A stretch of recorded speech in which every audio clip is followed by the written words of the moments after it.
Some books merely inform, others entertain, but a rare few possess the unsettling power to alter the way you see existence itself.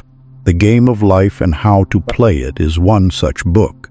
For nearly a century, readers have described it as life-changing, mysterious, even dangerous, not because it contains forbidden rituals, but because it proposes something far more radical, that the unseen world of thought, faith, expectation, and spoken words quietly shapes the visible world around us. Yet today, most people unknowingly use this power against themselves every single day, speaking limitation, fear, and defeat into existence without ever realizing it. In this exploration, we will uncover why this extraordinary book has been called one of the most dangerous spiritual texts ever written. We will journey through forgotten wisdom preserved by mystics, sages, and ancient traditions, revealing how faith dissolves struggle, why imagination precedes manifestation, how gratitude unlocks hidden abundance, and why fear may be distorting the reality you see every day. Stay until the end, because the final principle may completely alter the way you understand time, destiny, and your place in the universe. Chapter 1. The Illusion of Lack. There is a quiet illusion that has followed humanity since the first villages were built beside rivers and beneath mountains. It is not born from empty fields or empty hands. It begins much deeper, in the hidden chambers of the mind. Long before a person lacks resources, they often begin to believe they lack possibility. The ancient philosophers observed this subtle shift with great concern, for they knew that the most dangerous poverty was not the absence of possessions, but the conviction that nothing more could ever emerge. An old saying whispered among wise elders declared, "The empty bowl is not always the one without food. Sometimes it is the one that refuses to see what has already been placed inside." This was not a lesson about denying hardship. Droughts came, harvests failed, empires collapsed. Genuine need has always existed, but the ancients carefully distinguished between true necessity and the endless dissatisfaction that quietly consumes the human heart. They understood something modern life often forgets. Scarcity can become a habit of perception. Imagine two farmers living in the same valley centuries ago. Both depended upon the same river. Both watched the same skies. Both prayed for the same rain. Then came a year unlike any before it. Clouds gathered but refused to open. The river retreated into cracked earth. Crops withered beneath the relentless sun, and every family feared the coming winter. The first farmer walked his fields every morning repeating the same words. "There is nothing left. The land has abandoned me. I am already defeated." As the days passed, he stopped repairing his fences because he believed there would be nothing worth protecting. He neglected the old well because he assumed it had already gone dry. He ignored the fruit trees growing along the edge of his property because they no longer fit the picture of abundance he carried in his mind. Meanwhile, the second farmer stood beneath the same burning sky. He did not pretend the drought was easy. He did not smile while his crops suffered. Yet every morning he asked a different question. What still remains? That single question changed everything. He discovered wild herbs growing beneath shaded rocks. He cleaned the forgotten well and found water deep beneath the surface. He bartered wisely with neighboring villages instead of isolating himself in despair.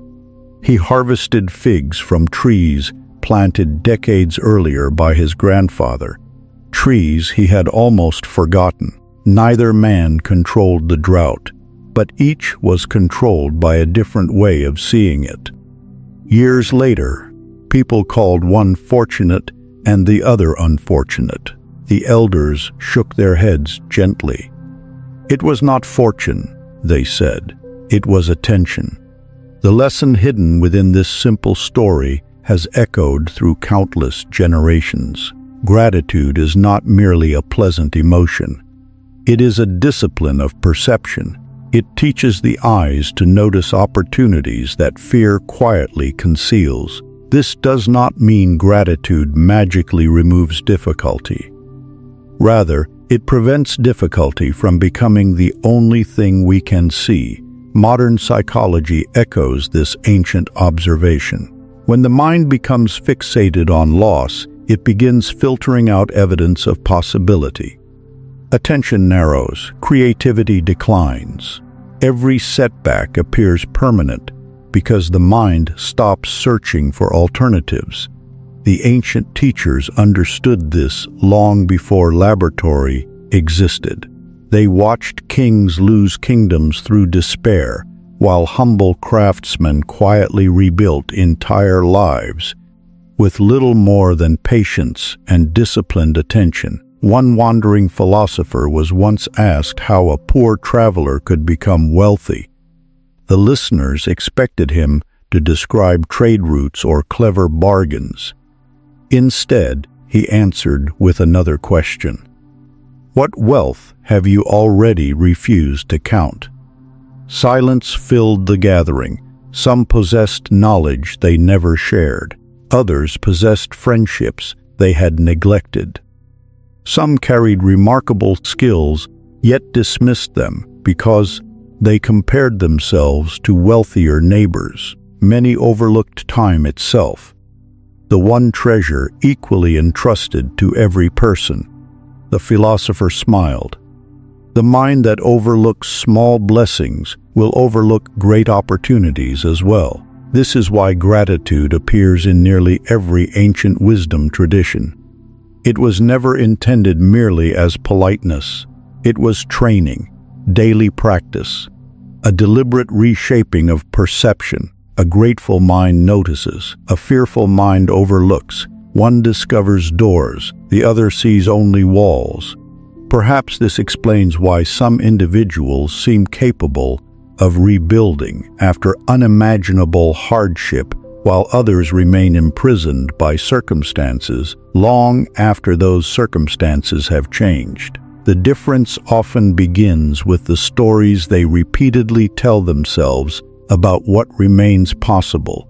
Look carefully at your own life, not at what is missing, at what has quietly remained. The friend who still answers your call, the wisdom earned through failure, the strength gained from surviving difficult seasons, the opportunities waiting behind skills you have almost forgotten. Abundance rarely arrives as loudly as we imagine. Sometimes it has been standing quietly beside us all along, waiting for our attention to finally recognize it. The ancient masters advised their students to begin every morning with one simple question. What still remains? That question alone has redirected countless lives. Notice abundance already present. Only then can you recognize the opportunities still unfolding. Chapter 2. The Law of Imagination. Long before the first stone was placed upon the earth, the temple already existed, not in marble, not in cedar, not beneath the open sky. It existed within the imagination of the builder. Every civilization that left behind monuments admired centuries later understood a truth easily overlooked today. Nothing meaningful is created twice.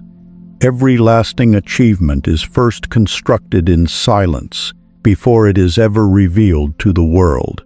Ancient architects were known to spend months walking empty fields before a single foundation was laid. Observers often mistook this for hesitation. It was preparation. They were learning to see what did not yet exist. One master builder from antiquity was asked why he spent so much time staring at bare ground. He replied gently, because I am not looking at the earth. I am looking at the temple hidden inside it." His apprentices laughed quietly, believing the old man had become lost in dreams. Years later, visitors crossed kingdoms to admire the finished sanctuary. Only then did the students understand. The temple had not appeared suddenly. It had simply become visible. This ancient lesson extends far beyond architecture. Every invention, every masterpiece, every courageous journey, and every transformed life begins first, as an unseen possibility held steadily within the imagination. The philosophers never regarded imagination as childish fantasy. They treated it as one of humanity's greatest creative faculties. Plato suggested that visible forms reflect deeper realities grasped first by the mind. Later thinkers observed that every meaningful action follows an inner picture of what is possible. Whether a person seeks wisdom, crafts a work of art, or simply changes a long-held habit, the process begins with a vision that quietly guides each step. History repeatedly reflects this pattern. Explorers imagined coastlines before reaching them. Inventors envisioned solutions before building them. Great leaders often carried a picture of a better future long before others believed it could exist. The imagination does not replace effort. It gives effort direction. Without vision, activity becomes scattered. With vision, even small actions begin moving toward a meaningful destination. There is an old parable about a sculptor who stood before an enormous block of stone. Passersby mocked him because they saw only rough granite. For weeks he chipped away patiently. Someone finally asked, "How did you know a beautiful figure was hidden inside that stone?" The sculptor smiled. "I did not create it. I simply removed everything that did not belong." So it is with human character. The person you hope to become is not built in a single moment of inspiration. It is revealed gradually as unnecessary fears, limiting beliefs, and forgotten habits are patiently carved away. The imagination serves as the blueprint for that inner work. It allows you to rehearse wisdom before the difficult conversation arrives, to picture courage before fear appears, and to become familiar with integrity long before it is tested. Many ancient schools encourage their students to spend time each day quietly contemplating the kind of person they wish to become. Not the wealth they hope to gather, not the praise they hope to receive, but the character they wish to embody, for they understood a profound truth. Possessions can be lost, titles can disappear, character remains. Spend a few moments each day imagining yourself acting with patience where you once reacted with anger. See yourself speaking with confidence where doubt once ruled. Picture yourself responding with generosity where fear once held tightly.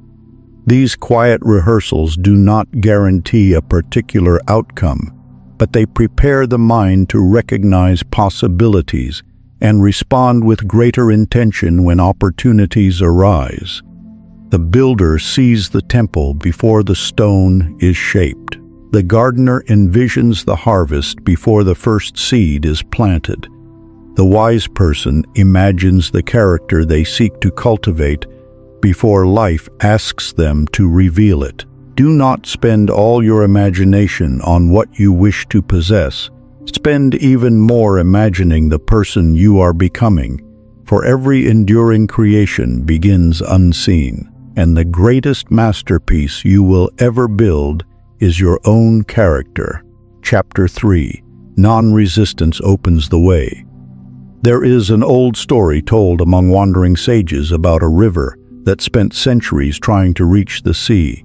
Along its path stood cliffs, forests, deserts, and valleys.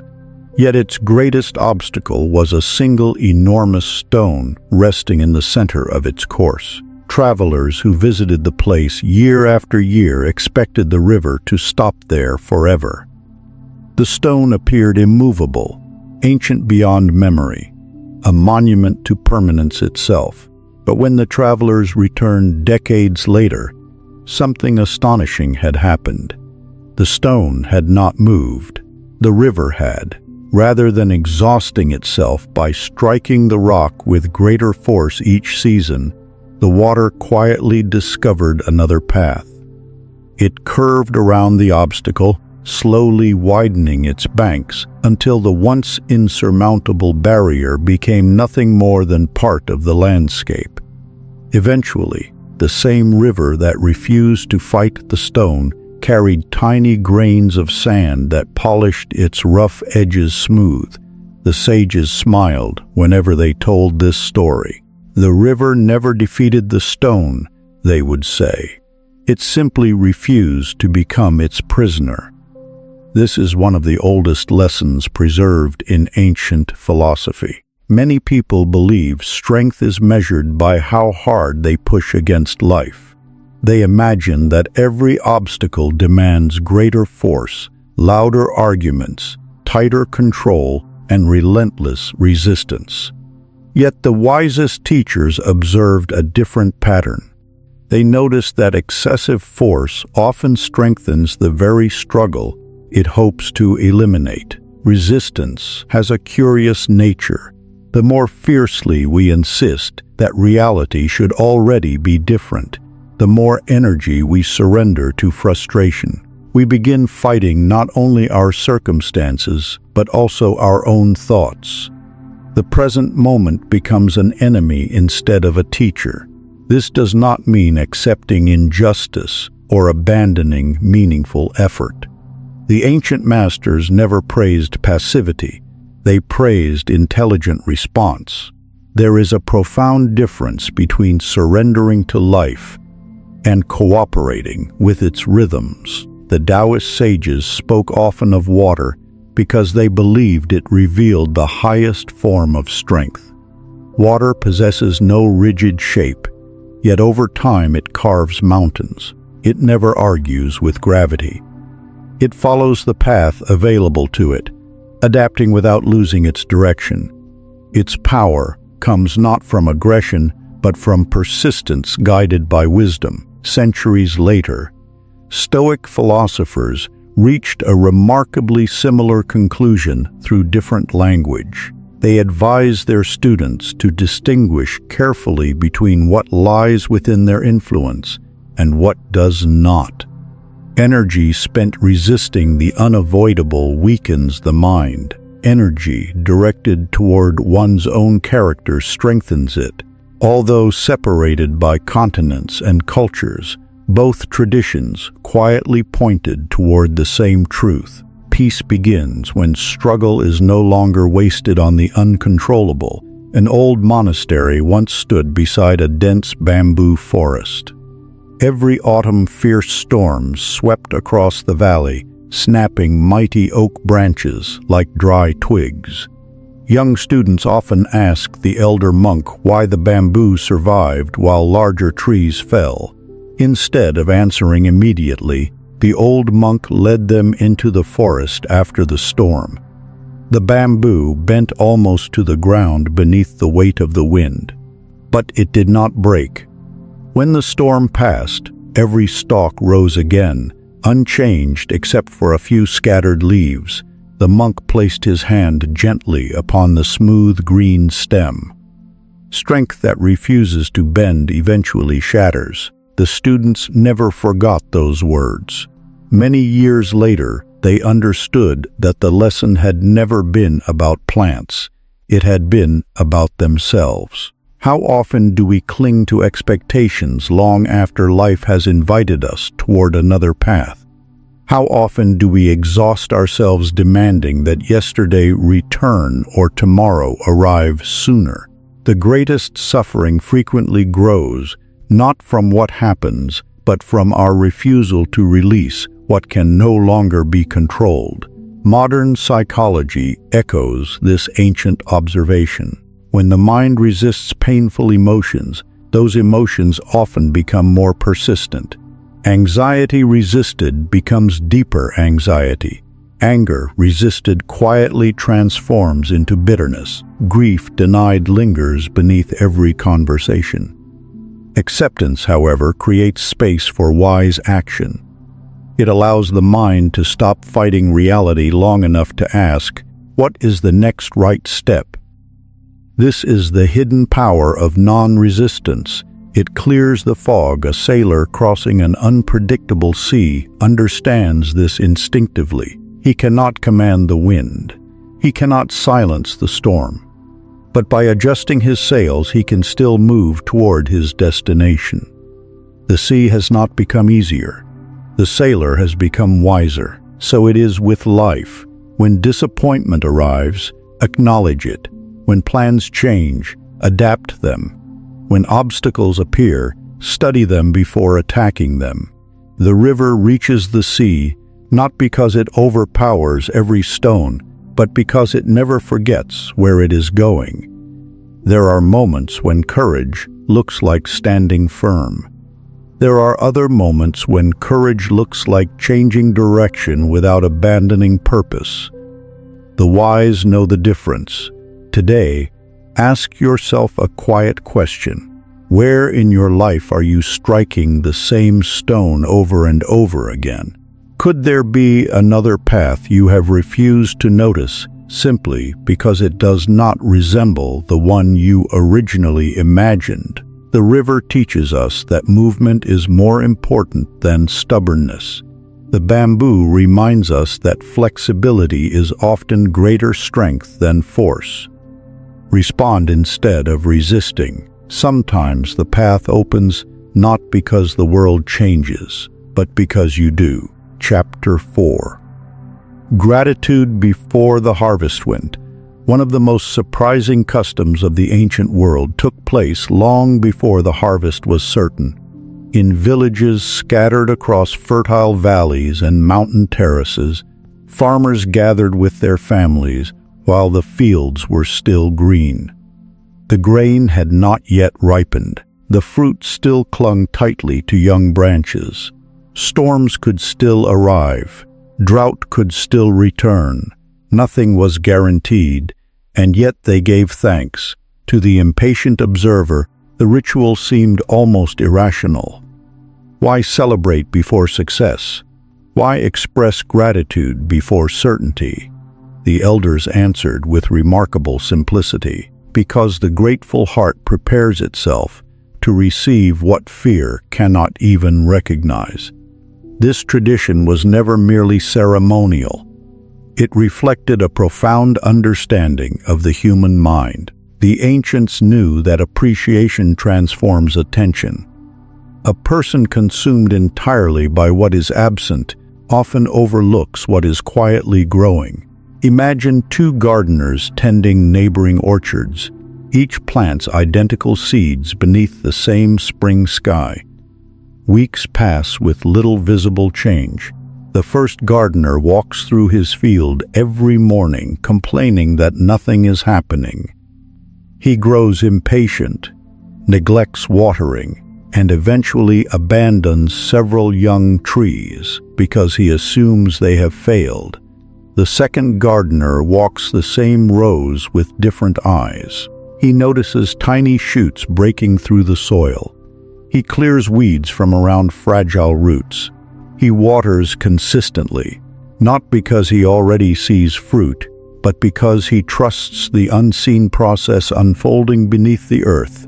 Months later, visitors praise his abundant orchard. They call him fortunate. The old gardener simply smiles. They did not see the gratitude that watered these trees long before the fruit appeared.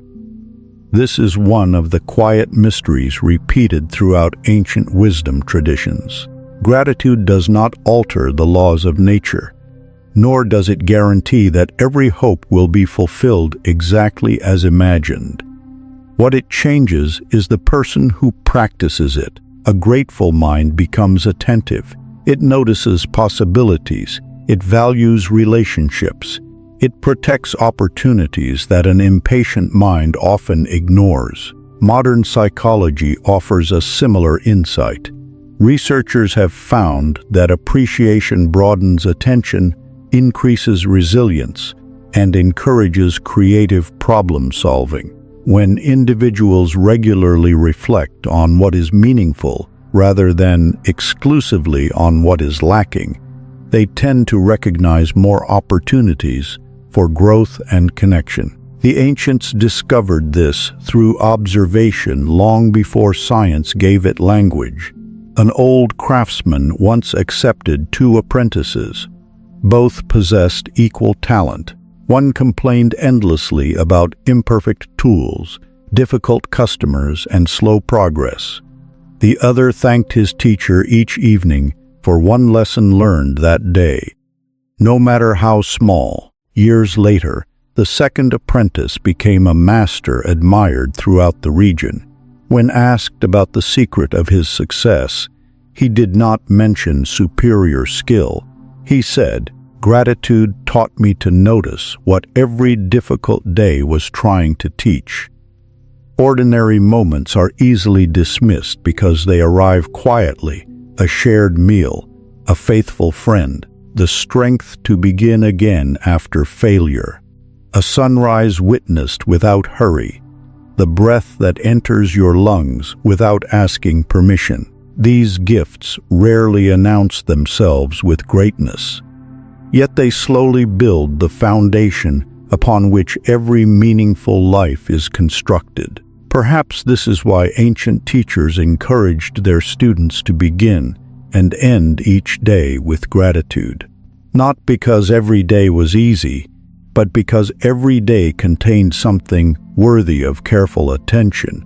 Gratitude is not denial. It is disciplined perception. It refuses to let hardship become the only story. Before the harvest appears, appreciate the seed. Before success arrives, honor the effort. Before tomorrow unfolds, cherish today. For the person who learns to recognize quiet blessings is often the very person prepared to cultivate greater ones. Give thanks before results appear. Sometimes the harvest begins in the heart, long before it reaches the field. Chapter 5.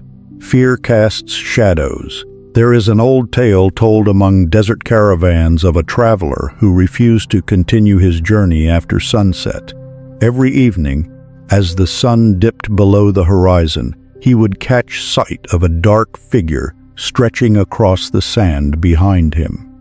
Convinced that someone was following him, he abandoned campsites, changed routes, and spent countless sleepless nights preparing for an attack that never came.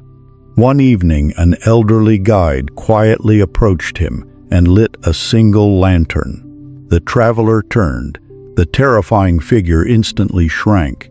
It was his own shadow. The old guide smiled with compassion rather than laughter. "You have not been fleeing an enemy," he said softly. "You have been fleeing the shape cast by your own position." The traveler stood in silence. His greatest fear had never possessed substance of its own. It had borrowed its power from darkness and distance. The wise preserved this story because they understood something timeless about the human mind. Fear often behaves like a shadow. It begins as a small uncertainty, but when left unexamined, it stretches across the imagination until it appears larger than reality itself. Fear has always served a noble purpose. Without it, our ancestors would not have survived dangerous forests, unpredictable seas, or harsh winters. It warned them of genuine threats and encouraged careful preparation. But the ancient philosophers also recognized another kind of fear, one that protected nothing. It lived almost entirely within imagined futures, convincing people to suffer events that had never actually arrived. This distinction became one of the foundations of wisdom. There is caution, and there is panic. Caution asks, "How may I prepare?" Panic insists, "Disaster has already begun." The difference between the two determines whether fear becomes a faithful guide or a relentless tyrant.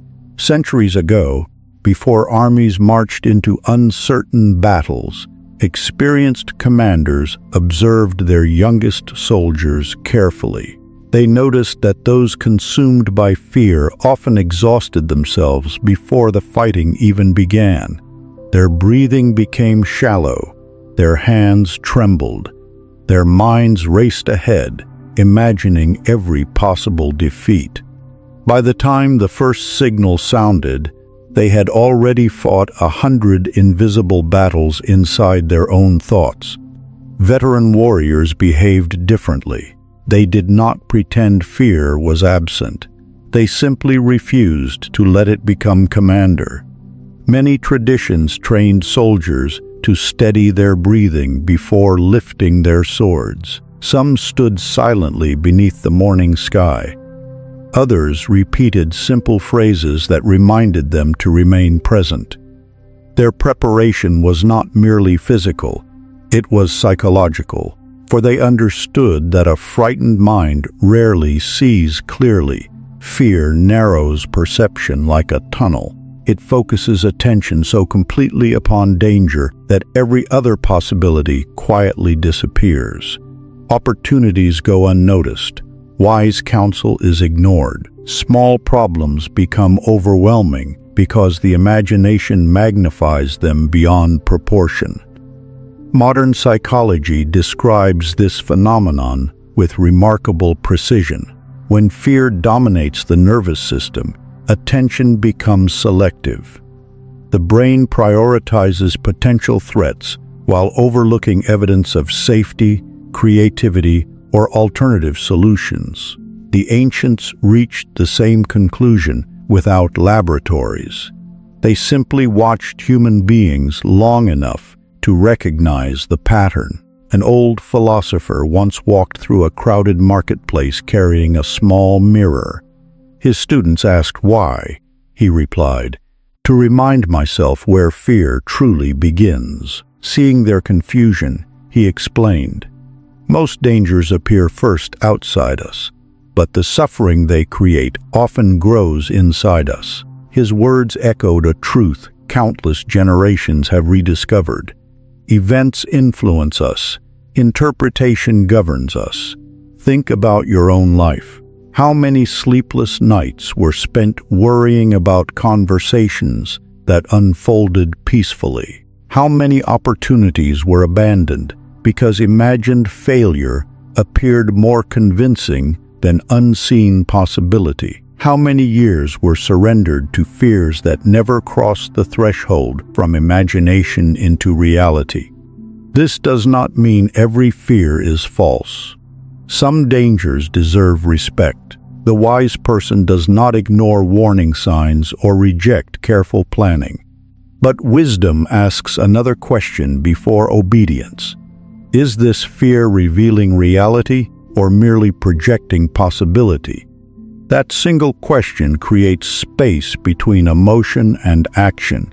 Within that space lives freedom. The old traveler eventually completed his journey across the desert, not because the world became less dangerous, but because he learned to turn around whenever fear whispered too loudly. Again and again, he discovered that many shadows disappeared the moment he faced them.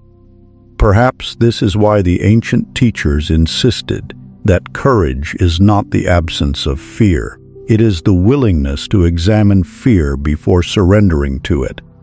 Every shadow deserves observation. Not every shadow deserves obedience. Question every fear before obeying it, for many of the barriers that seem to stand before you are nothing more than darkness waiting for the light of awareness. Chapter 6. Faith dissolves struggle.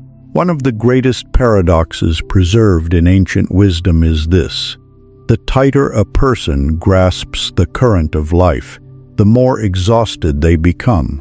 At first, this seems impossible. Surely greater effort produces greater results. Surely relentless control guarantees success. Yet those who spent their lives studying the rhythms of nature noticed another pattern entirely.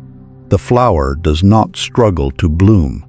The dawn does not strain to become morning. The seasons arrive without anxiety. Only human beings often confuse constant tension with meaningful progress. There is an old story of two archers who sought instruction from a celebrated master. Both possessed remarkable talent. Both practiced from sunrise until darkness covered the mountains. One student became increasingly desperate with every missed target. He tightened his grip upon the bow until his hands shook. He calculated every breath, feared every mistake, and judged every imperfect shot as failure. The harder he tried, the farther his arrows wandered from the center. The second student listened quietly. The master gave him unusual advice. Before aiming at the target, become still enough to notice your own heartbeat. The young archer was puzzled. He expected secret techniques. Instead, he was taught silence. Weeks passed, while the first student continued battling the target. The second learned to relax his shoulders, soften his breathing, and release the arrow without forcing perfection. One afternoon, the master smiled as the arrow landed cleanly at the center. "It was never the target resisting you," he said. "It was your struggle." This story survived because it reveals something profound about the human condition. Many people unknowingly fight life itself. They become so attached to immediate outcomes that every delay feels like failure and every obstacle becomes personal. They spend enormous energy attempting to control circumstances that have never belonged entirely to them. Ancient teachers consistently warned against this trap. Trust does not mean doing nothing. Trust means doing what is yours to do without demanding that the universe obey your timetable. There is a quiet distinction here. Passive waiting abandons responsibility. Faithful action embraces responsibility while releasing the illusion of total control. Farmers understood this instinctively. They prepared the soil with care. They planted wisely. They watered patiently. Yet no amount of anxiety could command the rain. No amount of frustration could accelerate the seasons. Their work ended where nature's work began. This partnership between effort and trust formed the heart of many ancient philosophies. The Stoics urged people to devote themselves fully to what lay within their character while accepting what remained beyond it. Taoist sages spoke of moving with the current rather than exhausting oneself by swimming endlessly against it. Different cultures expressed the insight in different words, yet the lesson remained remarkably consistent. Wise action is calm action. Modern research supports this observation. Under extreme stress, judgment often deteriorates. Decision-making becomes impulsive. Creativity declines, and the mind loses access to broader perspectives. Calmness, by contrast, allows greater flexibility, clearer reasoning, and more thoughtful responses. The ancient masters did not possess scientific terminology, but they recognized these truths through careful observation of life. An elderly gardener was once asked how he remained peaceful after repeated crop failures. He knelt beside a young tree before answering, "I have learned the difference between caring deeply and clinging desperately." The visitor asked what that meant. The old man smiled. "I water the roots every morning. I cannot pull the branches to make them grow faster." How many lives are burdened by invisible pulling? People try to force relationships, before trust has matured. They force success before developing wisdom. They force certainty where patience is required. In doing so, they create the very tension that clouds judgment and delays meaningful progress. Faith is not wishful thinking. It is disciplined confidence expressed through steady action. It allows effort without panic, commitment without desperation, perseverance without constant fear. Perhaps this is why truly wise people often appear surprisingly calm in difficult seasons. They are not indifferent, they are fully engaged, but they understand that frantic control rarely produces wise outcomes. Their energy flows toward what can actually be cultivated: character, preparation, kindness, discipline, and clear perception. Everything else is met with patience. As you continue your own journey, remember the lesson of the archer. Grip your purpose firmly, but do not grip life so tightly that your own hands begin to tremble. Release what cannot be controlled. Strengthen what can. Aim carefully, then let the arrow fly. Replace frantic control with deliberate action. For peace is not found by abandoning effort. It is found when effort is finally guided by wisdom instead of fear. Chapter 7. Expectation quietly shapes experience. Long before philosophers wrote their observations onto parchment, travelers noticed an unusual truth while crossing distant kingdoms. Two people could walk the same road, pass through the same village, meet the same strangers, and yet return with entirely different stories. One would describe a land filled with kindness, opportunity, and unexpected friendships. The other would speak only of suspicion, hardship, and disappointment. The road had remained unchanged. Only the travelers had been different. An elderly teacher once asked his students a simple question before leading them into a neighboring city. "What do you expect to find there?" One young man answered immediately, "Greedy merchants, dishonest people, and endless problems." Another smiled quietly. "I expect challenges," he replied, "but I also expect to learn something valuable." The old teacher nodded without correcting either answer. When they returned several days later, he gathered them beneath an ancient olive tree. The first student complained exactly as he had predicted. Every rude customer confirmed his belief. Every inconvenience became proof that the world was unfair. The second spoke of generous strangers who offered directions, skilled craftsmen willing to share their knowledge, and conversations that changed the way he viewed his own future. The teacher listened patiently before saying something neither student expected.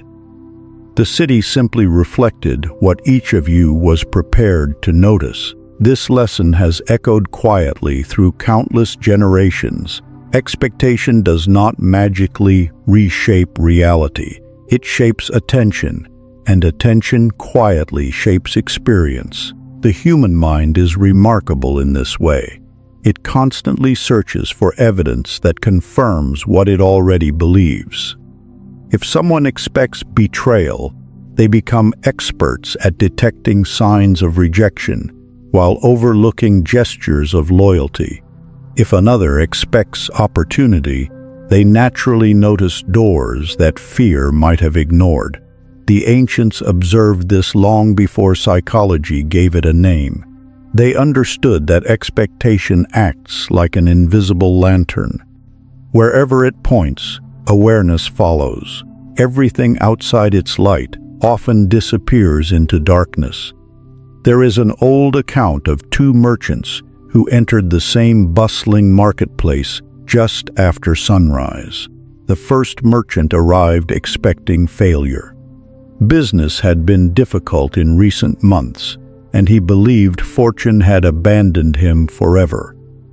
As he walked among the crowded stalls, He noticed only competitors with larger displays, customers who walked past without stopping, and minor inconveniences that confirmed his discouragement. By midday, he packed his goods and left, convinced the market had become hopeless. The second merchant entered through the very same gate only moments later. He, too, had experienced losses. He, too, faced uncertainty. Yet he expected that somewhere within the crowd, someone genuinely needed what he carried.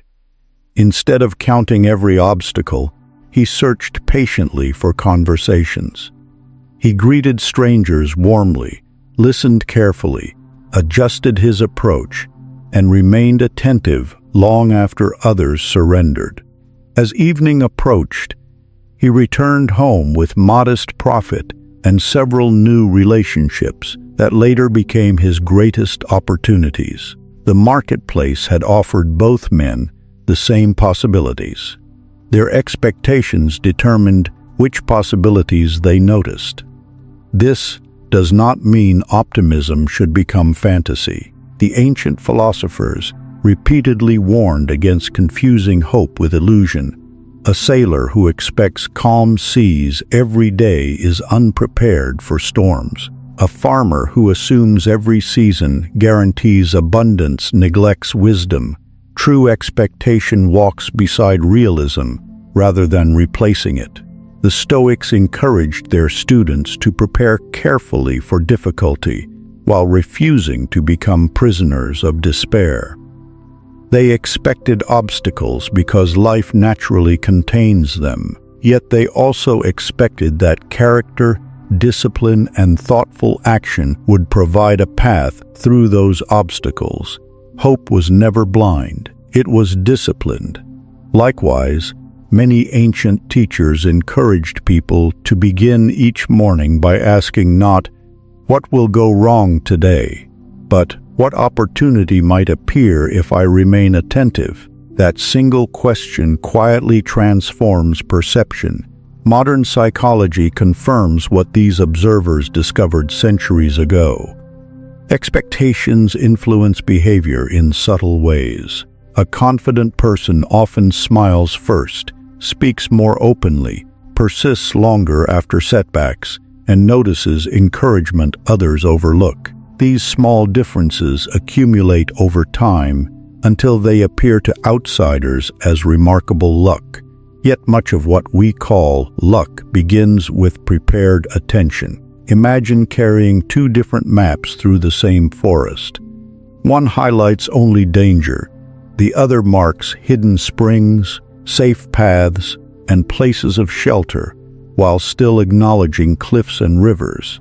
Both maps describe the same landscape, but one encourages paralysis, the other encourages wise movement. Expectation functions much the same way. It is not a prediction, it is a direction for awareness. Ask yourself honestly, what have you been expecting from life lately? Have you quietly rehearsed disappointment so often that success now feels unfamiliar?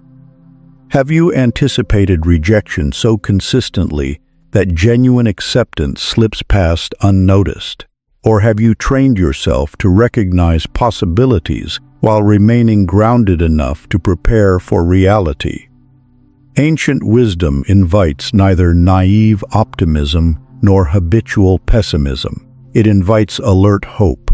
Walk forward with open eyes, prepare diligently, remain teachable, believe that opportunities exist, but meet them with effort rather than entitlement. The world rarely becomes exactly what we imagine, yet our expectations often determine which part of that world eventually becomes our experience. Expect possibilities, prepare diligently. For the future often arrives wearing the face you have been quietly searching for. Chapter 8. The Kingdom is Within.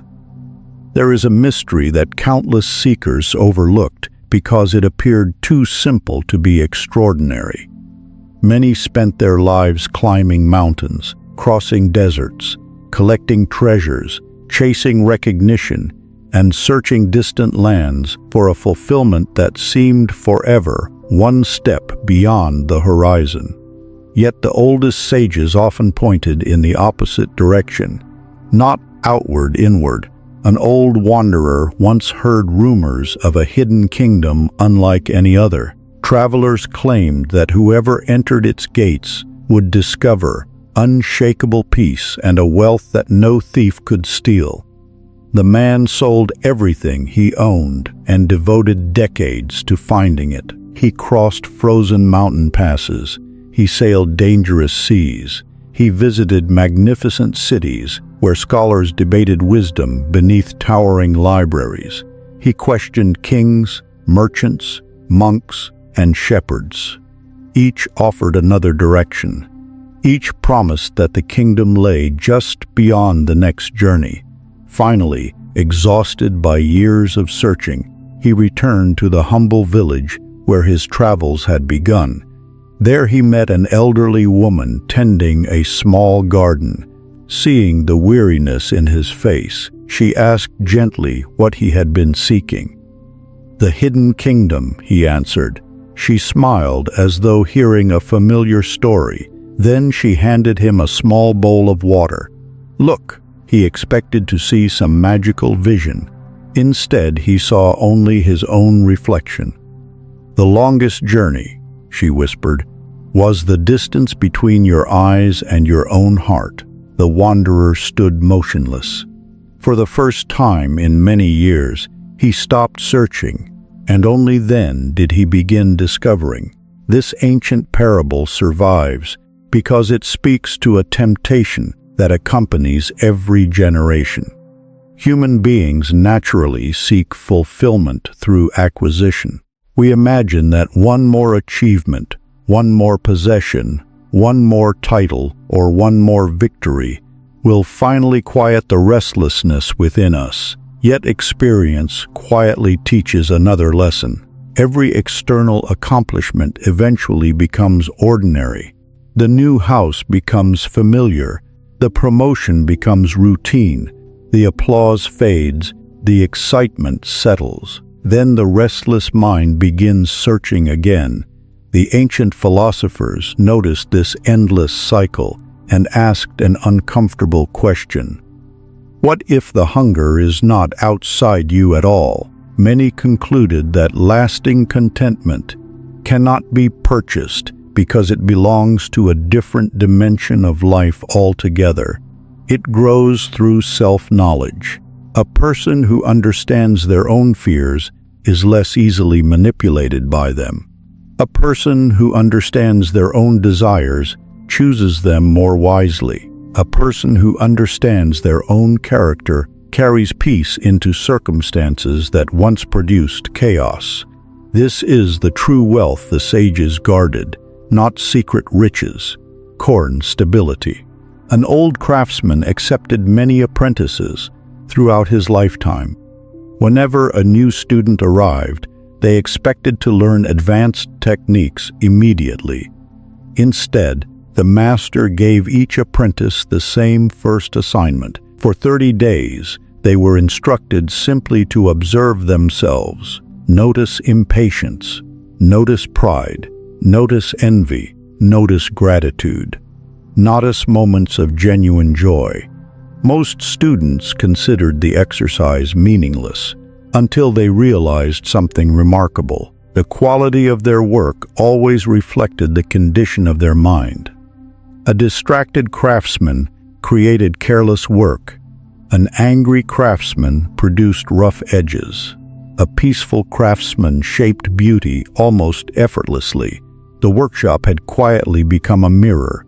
So had life. Modern psychology offers language for what these ancient observers already understood. People who cultivate emotional awareness, reflection, and inner purpose often experience greater resilience, healthier relationships, and more enduring well-being than those who pursue external rewards alone. The external world matters, but it cannot permanently organize an inner world left in confusion. Consider a garden. Many people decorate the fence while neglecting the soil. The fence impresses visitors. The soil determines whether anything truly grows. Your inner life is that soil. Every thought planted repeatedly becomes easier to think. Every habit repeated patiently becomes part of identity. Every act of forgiveness softens the ground. Every honest reflection removes another hidden stone. The harvest that follows may eventually appear in your work, your relationships, and your decisions, but its roots remain invisible. Perhaps this explains why the wisest elders often seemed peaceful regardless of circumstance. Their security did not depend entirely upon changing conditions because they had spent years cultivating something no storm could easily destroy: an ordered mind, a grateful heart, a clear conscience, a quiet spirit. These treasures cannot be inherited. They cannot be purchased. They must be cultivated. Each day offers another opportunity. Spend a few moments in silence before chasing the world's demands. Ask yourself difficult questions with honesty rather than judgment. Write words that elevate your thinking. Protect your attention from constant noise. Practice gratitude without needing perfect circumstances. Little by little, your inner world becomes stronger than the distractions surrounding it. Then something unexpected happens. Success becomes meaningful without becoming your identity. Loss becomes painful without destroying your peace. Achievement becomes joyful without becoming an addiction. The ancient kingdom was never hidden because it wished to exclude you. It was hidden because most people never thought to look within. Build your inner world daily, for the richest life is always constructed from the inside outward. Chapter 9. Blessing multiplies what it touches. Long before kingdoms measured wealth by overflowing treasuries, the wisest elders measured prosperity in a very different way. They believed that whatever a person consistently honored would quietly increase in value, not through magic, not through chance, but because attention changes everything it touches. There is an old story of a gardener who lived on the edge of a forgotten valley. Travelers often passed his small orchard on their journeys to larger cities, and many wondered why his trees produced sweeter fruit than the vast estates owned by wealthy nobles. His garden was modest, his tools were old, his land was ordinary. Yet every season his harvest seemed richer than the last. One spring, a young man stopped beside the old gardener and asked the question that everyone secretly carried. "What is your secret?" The gardener smiled, resting both hands upon the handle of his worn shovel. "I greet every tree before I prune it." The traveler laughed politely, believing the old man was joking. But the gardener continued, "I care for every branch before it bears fruit. I water the soil before it becomes dry. I remove weeds before they steal strength from the roots." Most people celebrate abundance after it arrives. He paused, gently brushing dust from a young olive branch. "I choose to honor it before it appears." The young traveler remained silent. Years later, after building orchards of his own, he finally understood.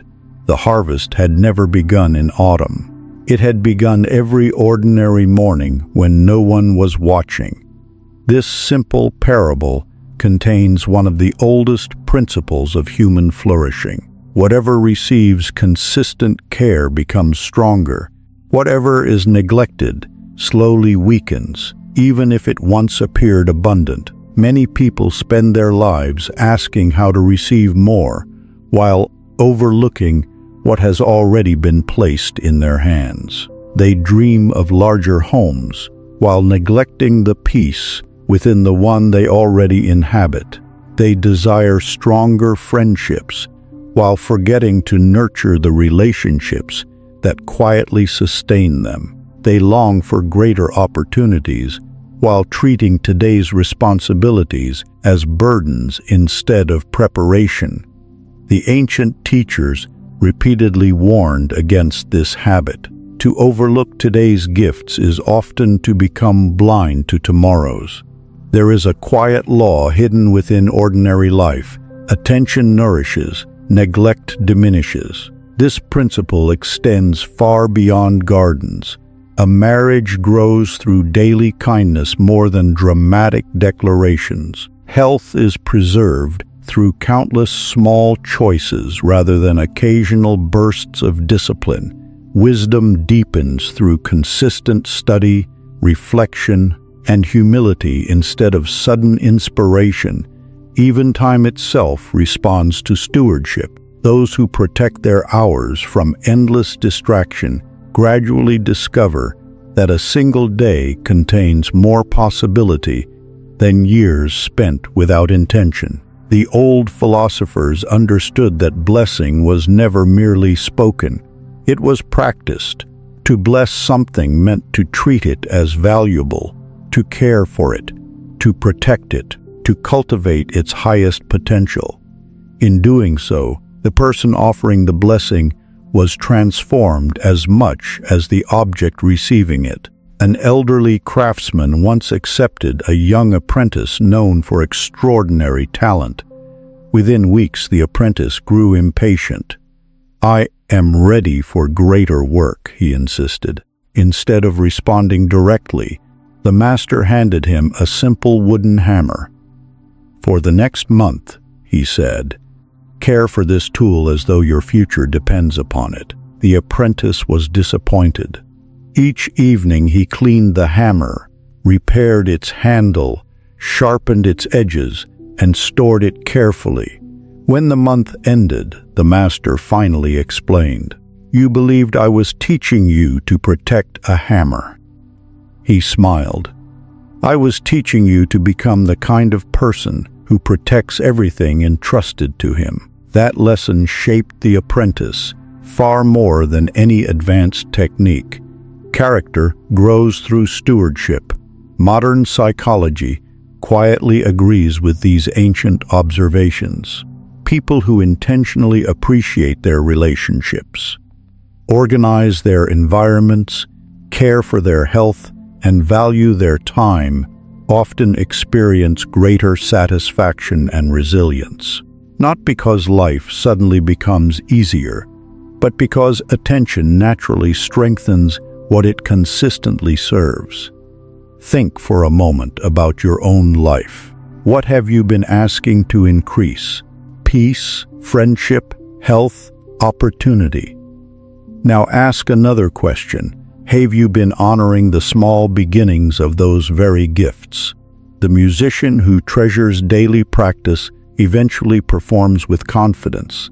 The parent who patiently invests time in conversation builds trust that no wealth can purchase. The student who respects each lesson gradually discovers mastery. Greatness rarely arrives all at once. It accumulates quietly through faithful attention.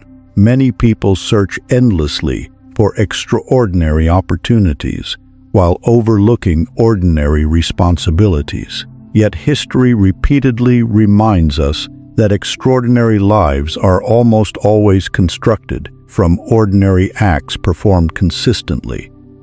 The gardener did not command the trees to bear fruit. He simply created the conditions in which growth became possible.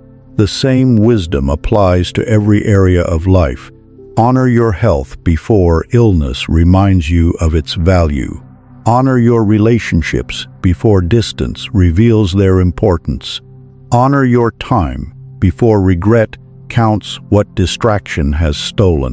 Honor your character before success places greater responsibility upon your shoulders. Blessing is not wishful thinking. It is disciplined appreciation expressed through consistent action. Every moment offers another opportunity to cultivate what already exists. The old gardener understood something many never discover. The richest harvest belongs not merely to those who receive the most. It belongs to those who faithfully care for what they already possess. Honor what has already been entrusted to you, for whatever is truly cherished has a remarkable way of quietly multiplying. Chapter 10. Time bows to patience. Before the first green shoot ever breaks through the earth, an invisible miracle has already begun deep beneath the surface. Where no eye can witness it, the seed is changing. Its outer shell softens. High roots begin searching through darkness. Life awakens long before proof appears. Nature has always understood something that restless human beings frequently forget. The most important growth is often invisible. An impatient observer walking through a field only days after planting might conclude that nothing is happening. The ground appears unchanged. The wind moves quietly across empty soil. Silence reigns where effort was once poured. Yet beneath every step, thousands of unseen transformations are taking place. The ancients watched these mysteries year after year.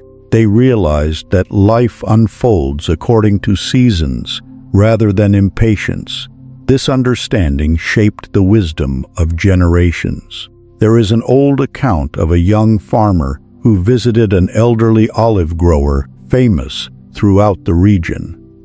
Hoping to become wealthy quickly, the young man eagerly asked how long it would take before his first grove produced abundant fruit. The old grower answered calmly, "If the seasons are kind, perhaps 15 years." The young farmer frowned. "And if I work twice as hard?" The old man smiled. "Perhaps 20. Confused, the young man protested. "How can greater effort require more time?" The elder pointed toward a magnificent olive tree whose thick trunk stretched high into the morning sky. "If you become obsessed with speed," he said, "you will neglect the roots." Then he rested his hand upon the ancient bark. "This tree has survived storms, droughts, and generations of changing kingdoms because someone long ago was willing to plant what they themselves might never fully enjoy." The young farmer never forgot those words. Patience, he realized, was not waiting without purpose. It was working faithfully, while respecting the pace of reality. Many of history's greatest achievements followed this quiet rhythm. Ancient temples rose stone by stone across decades. Braster craftsmen devoted years to learning skills invisible to ordinary observers. Wise teachers spent lifetimes shaping a handful of students whose influence continued long after their own voices had fallen silent. Nothing truly enduring was rushed. Yet modern minds often struggle against this ancient truth. We live surrounded by immediate answers, instant communication, and rapid results. Gradually, we begin expecting life itself to obey the same rhythm. When growth appears slow, discouragement whispers that nothing is changing. When success delays its arrival, many abandon the very path that was quietly leading toward it. The greatest danger of impatience is not emotional discomfort. It is premature surrender. The Taoist sages observed rivers for this very reason. Water never hurries toward the sea. It follows its course faithfully, wearing away mountains through consistency rather than force. Likewise, the Stoic philosophers reminded their students that meaningful character develops through repeated choices made over time. Virtue cannot be borrowed. Wisdom cannot be rushed. Inner strength cannot be manufactured overnight. Every lasting transformation demands seasons invisible to the impatient eye. Modern psychology reflects the same principle. Small habits repeated consistently reshape identity, more effectively than dramatic efforts maintained briefly. The brain itself changes through gradual repetition. Confidence develops through accumulated experience. Trust grows through dependable actions, performed again and again. Nature and the human mind seem to speak the same language: steady progress. There is another old story about a sculptor who spent months striking the same enormous block of marble. Visitors mocked him. "You have accomplished nothing," they laughed. The stone looked unchanged. Then one afternoon, after another careful strike, the entire block split perfectly along its hidden line. The spectators applauded the final blow. The sculptor quietly shook his head. It was never the last strike alone. It was every patient strike before it. How often do we misjudge our own progress in the same way? We assume today's effort accomplished nothing because visible change has not yet appeared.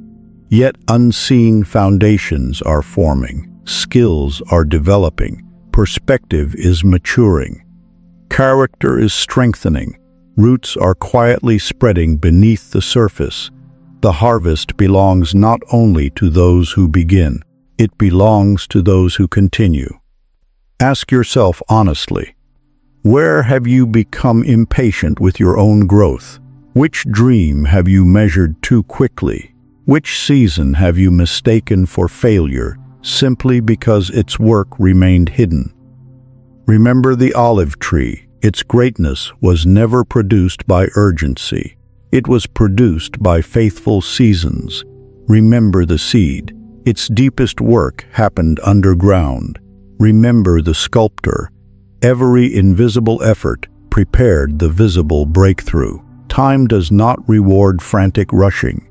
It rewards steady faithfulness. Trust steady progress over immediate reward. For the finest fruits of life almost always ripen in silence before they appear in the light. Chapter 11. Identity shapes destiny. There is a quiet question that follows every human being throughout life, though few ever stop long enough to hear it. Who do you believe you are? Not the name written on official records, not the profession others recognize, not the titles collected over the years, but the silent identity whispered within your own mind when no one else is listening. For it is this unseen identity that quietly directs nearly every choice you make. Long before your feet walk a path, your mind has already decided whether you belong upon it. An old philosopher once wrote that people rarely become what they desire. They become what they repeatedly believe themselves to be. At first glance, this seems too simple to carry much weight. Yet the elders who observed generations of men and women noticed the same mysterious pattern. Two individuals could possess equal talent, equal opportunity, and equal intelligence, yet their lives unfolded in remarkably different ways. The difference often began with a sentence neither of them ever spoke aloud. One quietly believed, "I am capable of learning," the other silently repeated, "This has never been for someone like me." Those hidden words became invisible architects. Every decision afterward quietly obeyed them. There is an ancient story preserved among wandering teachers about a young shepherd who dreamed of becoming a keeper of wisdom. Whenever scholars passed through his village, he followed them from a distance, fascinated by their calm speech and thoughtful questions. Yet he never approached them. When friends encouraged him, he always answered the same way, "I am only a shepherd." Years passed. One evening, an elderly traveler noticed the young man sitting alone beside a fire, reading scraps of discarded parchment he had collected along the roads. The old traveler watched silently before asking a curious question. "Who taught you that you are only one thing?" The shepherd looked puzzled. "I have always been this." The traveler smiled. "You have always cared for sheep." He pointed gently toward the worn parchments. "But your mind has been tending wisdom for years." Those words disturbed the young shepherd more deeply than any lecture. For the first time, he realized he had mistaken his occupation for his identity. His work had described what he did. It had never defined who he could become. That single realization transformed his future. Years later, he became one of the most respected teachers of his generation. His knowledge did not suddenly appear. It had been growing quietly the moment he stopped imprisoning himself inside an old description.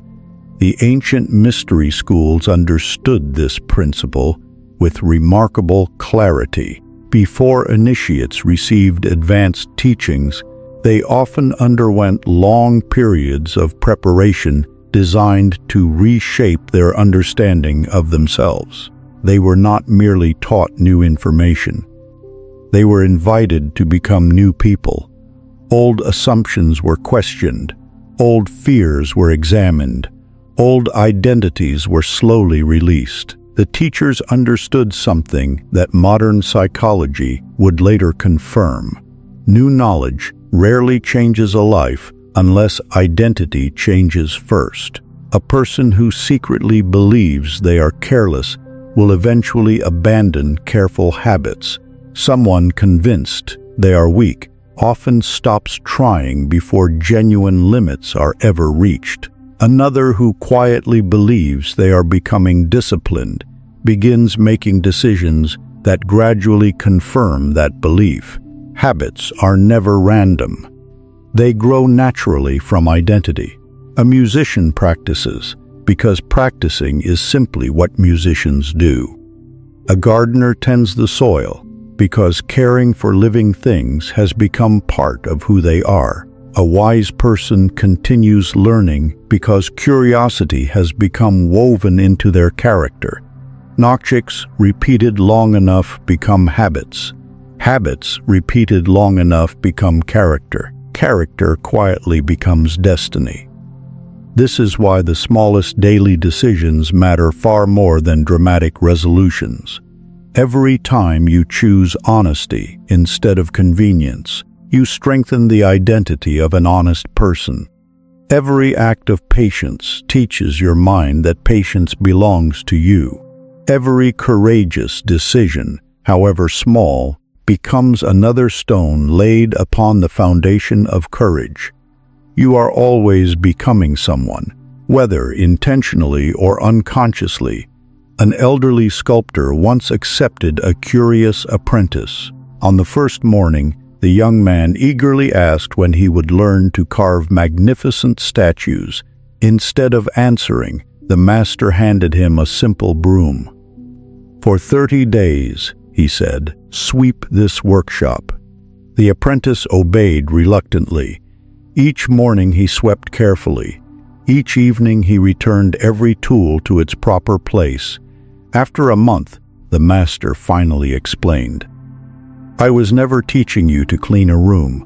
I was teaching you to become someone who leaves order wherever he walks."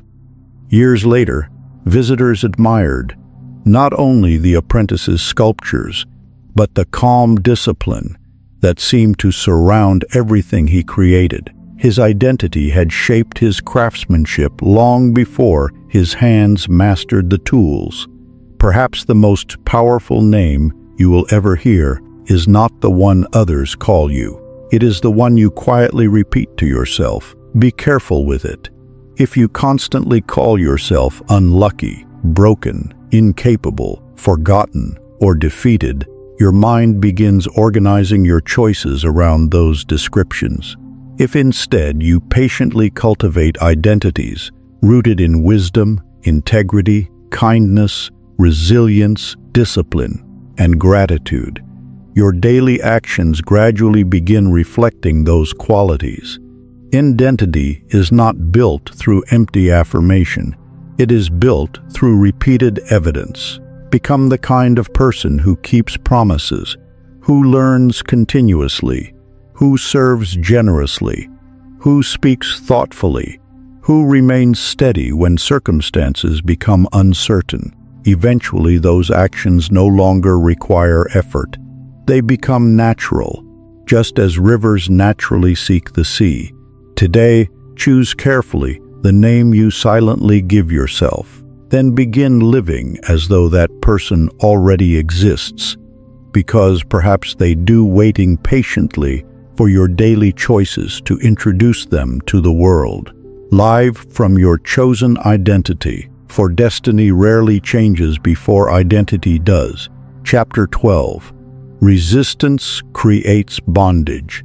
There is a difficult truth that every generation eventually discovers. Life does not become lighter simply because we argue with it. Many people spend years fighting realities that have already arrived. They resist aging. They resist disappointment. They resist unexpected change. They resist mistakes that cannot be undone.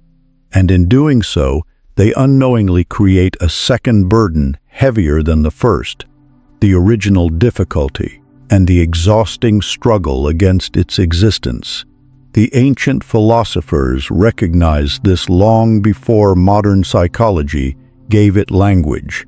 Pain may arrive without invitation. Suffering often grows from resistance. This does not mean accepting injustice or abandoning responsibility. It means seeing reality clearly before deciding wisely. An old sailor once took a young apprentice on his first voyage across a restless sea. The boy believed strength meant controlling the wind. Whenever powerful gusts pushed against the sails, he pulled desperately upon every rope, shouting in frustration, as though determination alone could command the weather. The old captain watched quietly. Finally, he walked to the center of the deck, loosened one rope, tightened another, and gently turned the rudder. Within moments, the ship began moving smoothly once again. The apprentice stared in amazement. "You changed the wind?" The captain laughed softly. "No, I changed my response. The sea remained exactly the same. Yet everything about the journey changed." This story became one of the oldest lessons among experienced navigators because it revealed a truth extending far beyond oceans. Life rarely asks whether we approve of its conditions. Storms arrive, seasons change, people leave, plans collapse, time continues moving. Our freedom begins the moment we stop demanding that reality become different before we choose our next action. The Stoic philosophers returned to this lesson repeatedly. They encouraged their students to distinguish between events and responses. Events often lie beyond immediate control. Responses remain profoundly our own. This distinction transformed ordinary people into remarkably resilient ones. Imagine two travelers caught in the same unexpected rainstorm. The first curses the sky, complains endlessly, and spends the entire journey wishing reality were different. The second quickly finds shelter, protects what matters, and continues walking once the rain begins to soften. Neither traveler controlled the weather. Only one controlled himself. Acceptance is often misunderstood. Many believe it means surrendering dreams or settling for less. The ancient teachers meant something entirely different. Acceptance is simply the willingness to begin from truth instead of illusion. A physician cannot heal an illness they refuse to acknowledge. A builder cannot repair a cracked foundation by pretending it is whole. A traveler lost in the mountains cannot find the correct path while insisting they have never wandered. Reality becomes useful the moment we stop arguing with it. Modern psychology reaches a similar conclusion. Research consistently shows that acknowledging emotions and circumstances without becoming consumed by them, often reduces unnecessary distress and improves problem solving. Denial prolongs suffering. Acceptance creates mental space for thoughtful action. The bamboo survives fierce storms because it bends. The mighty oak sometimes breaks because it refuses. Flexibility has always been one of nature's quiet forms of strength. Consider water once more. When it encounters a mountain, it does not waste centuries demanding the mountain disappear. It adapts, it curves, it flows. Eventually, the mountain itself begins yielding to the patient persistence of water. Gentleness accomplishes what force often cannot. Ask yourself honestly, what reality have you been exhausting yourself trying to deny? A conversation that cannot be undone. A season that has already changed. A disappointment that continues demanding your attention. Perhaps your greatest freedom does not lie in changing the circumstance immediately. Perhaps it begins by asking a different question. Given what is true now, what is the wisest response available to me? That question opens doors that resistance keeps locked. The old captain never conquered the sea. He learned to sail it. The Stoics never promised lives free from hardship. They taught minds capable of meeting hardship with dignity. The bamboo never defeated the storm. It simply refused to become its victim. Life will continue changing. The winds will continue shifting. Your deepest freedom will never come from controlling every circumstance. It will come from mastering the way you meet them. Chant your response before demanding different circumstances. For the person who learns to adjust their sails can continue moving forward, even when the winds refuse to change. Chapter 13. The hidden rule behind every victory.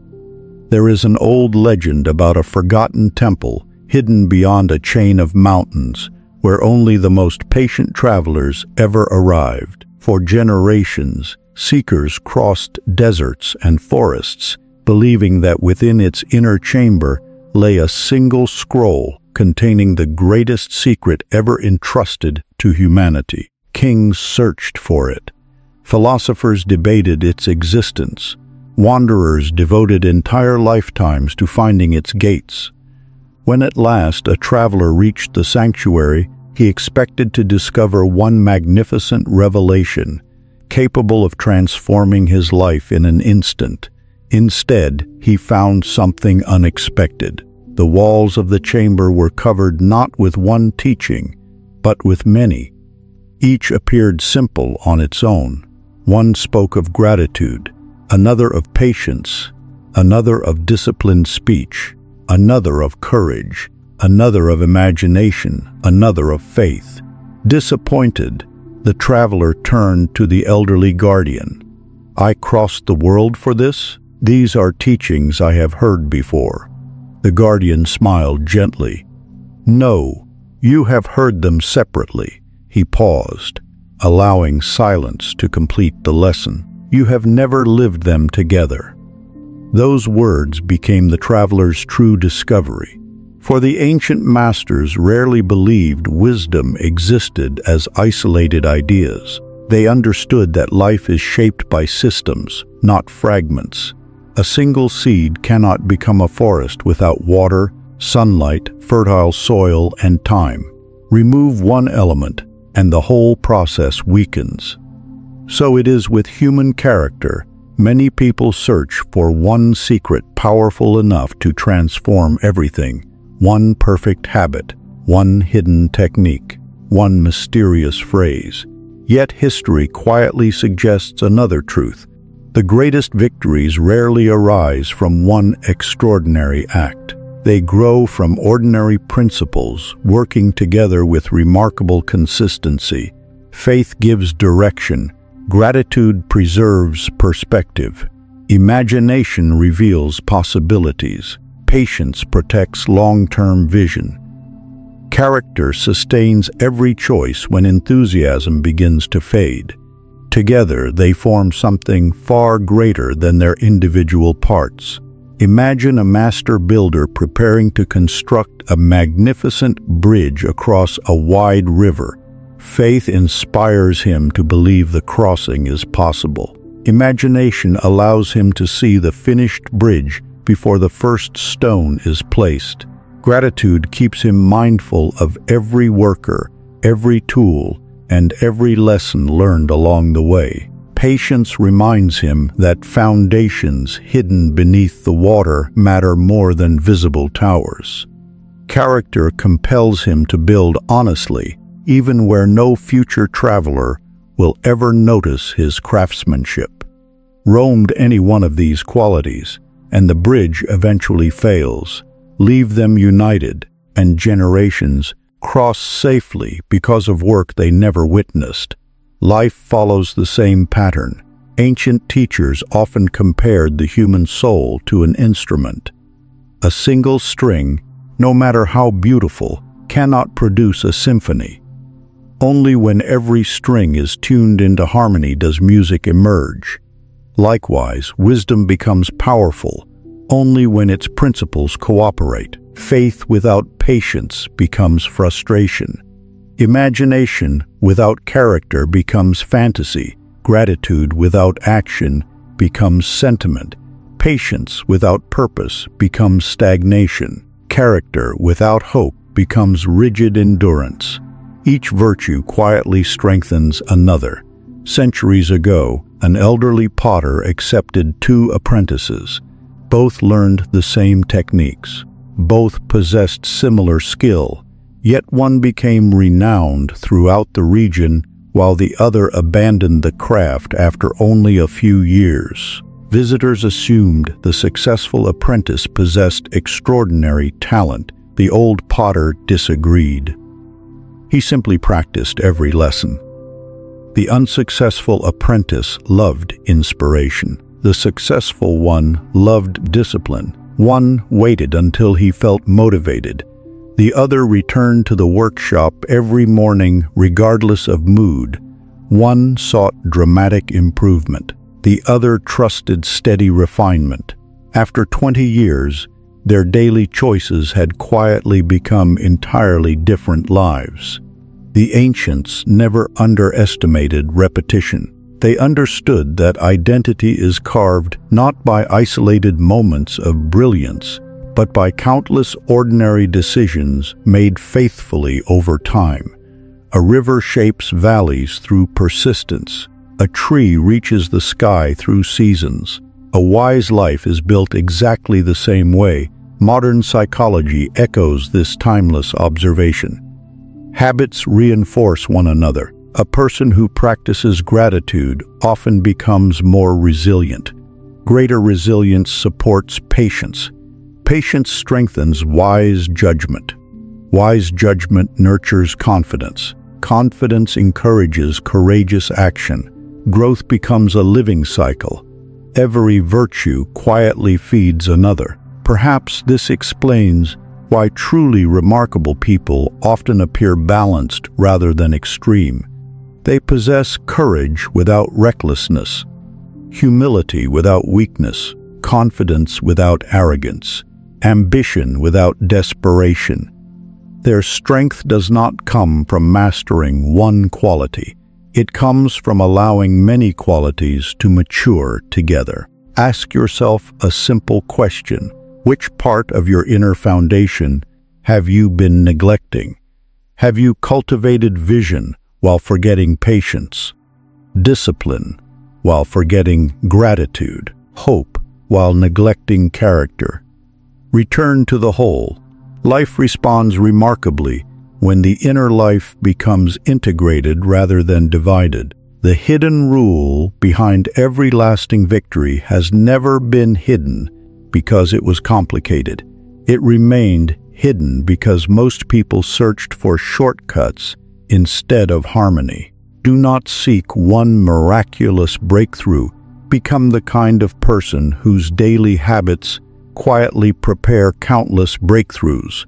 Practice consistently, for greatness is rarely a single achievement. It is 1,000 faithful moments woven together until they become a life. Chapter 14. The final secret of the game of life. Every ancient path eventually arrives at the same quiet doorway. Different teachers give it different names. Different cultures tell different stories. Different generations decorate it with different symbols. Yet beyond every philosophy, every parable, and every lesson waits the same profound realization. The greatest victory has never been over life. It has always been over one's self. Imagine standing before an enormous labyrinth built long before memory. Thousands have entered, many wandered endlessly. Some blamed the walls, others cursed fate. Many believed the maze itself was their enemy. Then one old traveler discovered something astonishing. The labyrinth had never been changing. He had. Each time fear governed his decisions, he chose familiar dead ends. Each time impatience demanded quick answers, he overlooked quiet passages. Each time pride convinced him he already knew the way, he walked confidently toward another wall. But when awareness replaced impulse, the maze seemed almost to rearrange itself. The walls had not moved. His perception had. The game had always followed rules. He had simply never learned them. Perhaps life is more like that ancient labyrinth than we realize. We often assume the outer world alone determines our experience. Yet the principles explored throughout this journey suggest something deeper. Scarcity begins within before it appears without. Imagination quietly shapes direction. Gratitude sharpens perception. Patience protects long-term growth. Faith softens unnecessary struggle. Indignity influences every daily choice. Acceptance transforms resistance into wisdom. Each principle appears separate until viewed from above. Then they become one, like rivers flowing toward the same sea. Many people spend decades attempting to master circumstances while neglecting the one territory always closest to them, their own consciousness. They seek certainty before courage, results before discipline, peace before self-understanding. Yet the ancient philosophers gently reversed the order. Master the inner world. The outer world becomes easier to navigate. Not because every circumstance suddenly obeys your wishes, but because you no longer surrender your peace to every changing wind. A